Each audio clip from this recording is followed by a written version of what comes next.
Messi essentially had to learn how to dribble well. He learned to glide through a team's defense because he couldn't force his way through one. Watching the video montage below makes you think of the term knife and butter. So how did he accomplish it? Is his talent to dribble inborn and genetic? Or is it a skill you can acquire? If the latter, can sports science decipher Messi's skills and develop a formula to breed a group of dribbling phenoms? The solution is a little difficult, as you might think, but the insight is remarkable. Natural versus nurture. Without first addressing the nature versus nurture argument, no discussion about Lionel Messi's athletic prowess would be complete. This is because, as reported in the Mirror, Messi was told he was too tiny to play football at an early age.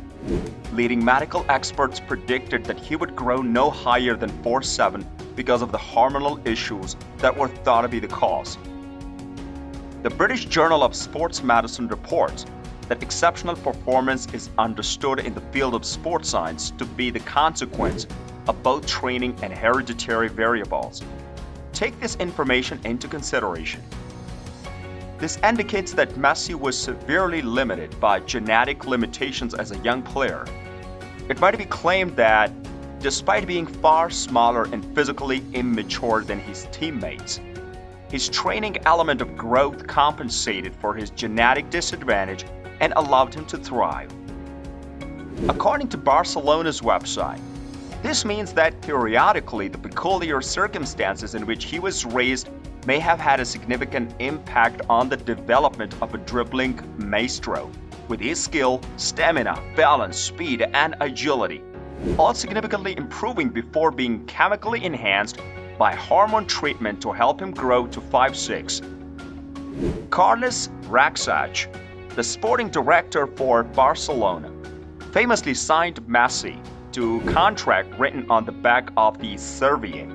But in reality, what he was signing was a young prodigy who had the genetic handbrake on. When that handbrake was released, multiple Ballon d'Or winners were the outcome. Footballing agility, strength, and stamina. The combination of speed and endurance that all great ball dribblers possess is sometimes disregarded.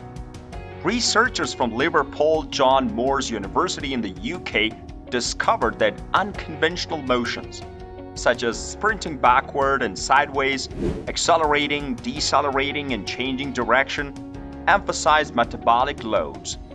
Simply put, Messi's unpredictable maneuvering of the defense is likely to be much more exhausting than a straightforward sprint down the wing. The latter, while looking wonderful on a statistic sheet, doesn't accentuate the metabolic loading as Messi's playing style, according to scientists.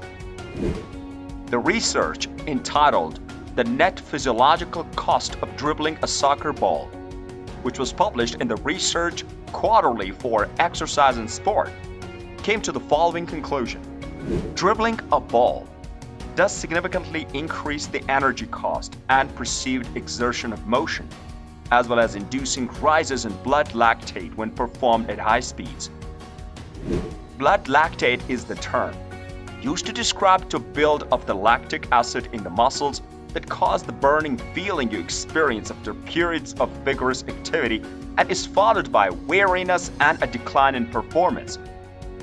This further validates the idea that in the context of the football, a great ball dribbler must be endowed with speed and endurance.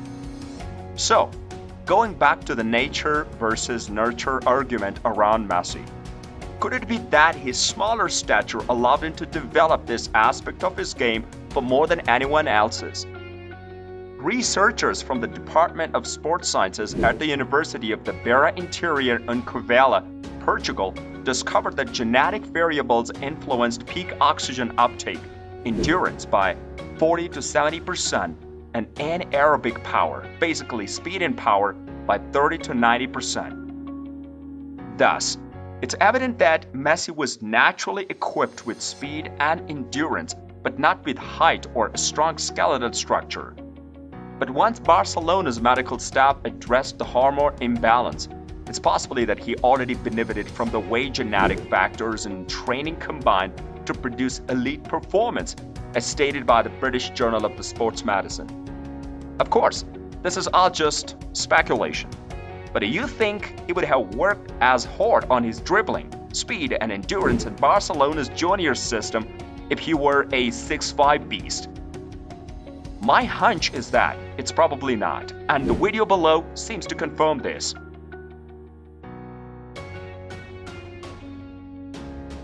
Biomechanics of football.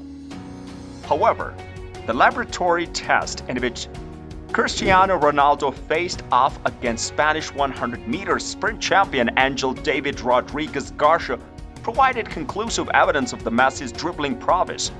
According to the former British sprinter Darren Campbell, who may be seen in the video above, his weak linear biomechanics caused him to lose the 25-meter straight-line sprint.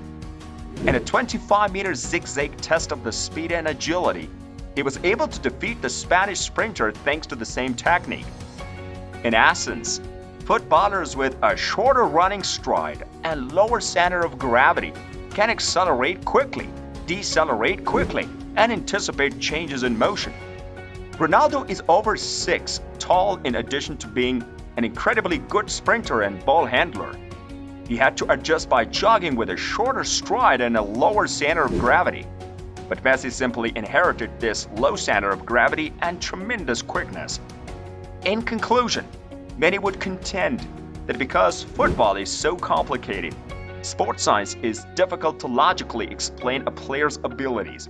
But in the instance of the Lionel Messi, it's evidence that extraordinary contextual and genetic circumstances all contributed to the development of one of the best ball dribblers the game has ever seen. This is the end of our today's video. Do you like it? Post your feedback in our comment section below and subscribe to our YouTube channel for future updates.